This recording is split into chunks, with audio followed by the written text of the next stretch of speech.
l'équation racine cubique. La racine cubique, c'est la racine carrée, c'est tout? C'est la racine carrée ou c'est la racine cubique? C'est la racine tout court. Donc, c'est la racine de x cube plus 8 et sur 5 moins 2x égale 0. Qu'est-ce qu'on a dit dans le cours? On a dit que pour que deux fractions a sur b soient égales à 0, forcément,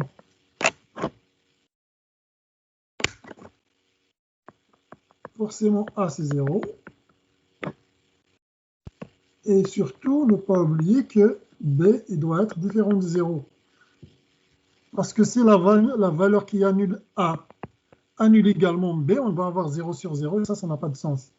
Donc, pour résoudre une équation de type a sur b égale 0, il faut s'assurer que le numérateur est nul et que le dénominateur est nul, non nul.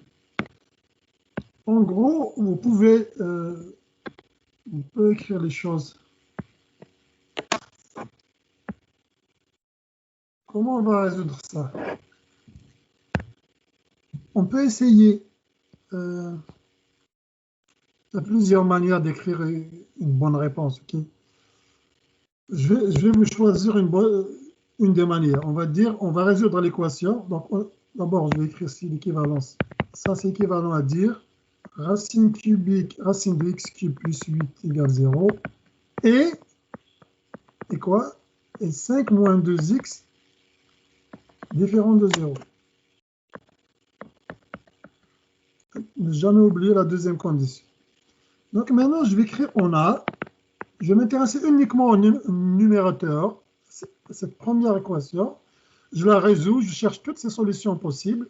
Une fois que je les ai trouvées, à la fin de tout mon travail, je viens juste de faire un check ici. Remplacer ici, je vais voir est-ce que c'est nul ou pas.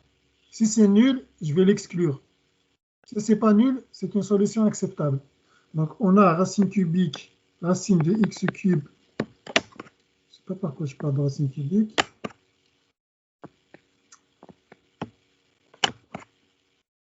Racine de x cube plus 8 égale 0. La racine de certaines quantités égale à 0. Forcément, la quantité sous la racine est nulle. Forcément, x cube égale 0.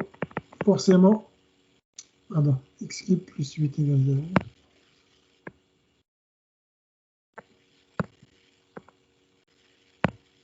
Plus 8 égale 0. Forcément, x cube égale moins 2. Oh mince. Forcément, x cube, c'est moins 8. Il faut notre crayon. Parce que là, si x cube, c'est moins 8, cela voudrait dire que x, c'est quoi? C'est racine cubique de moins 8 égale moins 2. Ça ne pose pas de problème. La racine cubique d'une quantité négative, ça ne pose pas de problème parce qu'on a une racine impaire. Donc, x, c'est moins 2. X, c'est moins 2, c'est juste solution de cette équation. Et n'est pas forcément solution de celle-là. Je dois faire un check ici pour s'assurer que ça n'annule pas le dénominateur. Okay, donc, on a moins 2. Si je remplace ici dans l'équation, dans le dénominateur x par moins 2, à la valeur moins 2, qu'est-ce que j'obtiens? 5 plus 4 égale 9. Différent de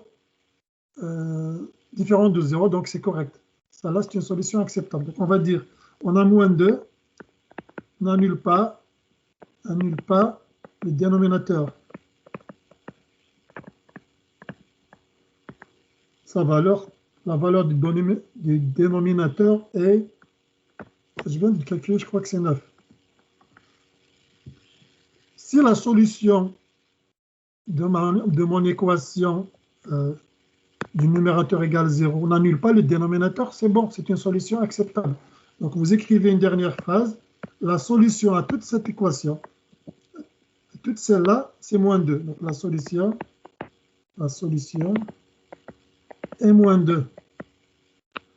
Ne pas oublier de vérifier cette dernière étape, de s'assurer que la solution, parce qu'au départ, on n'a pas résolu toute l'équation. Ici, j'ai juste résolu l'équation qui dit que le numérateur est nul.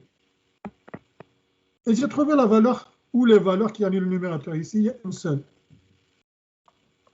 Ça, ce n'est pas forcément une solution de l'équation initiale. C'est une solution de cette équation, mais pas forcément de l'équation initiale, pas forcément. Pour s'assurer qu'il l'est, je dois faire un check dans le dénominateur pour s'assurer qu'il n'est pas nul.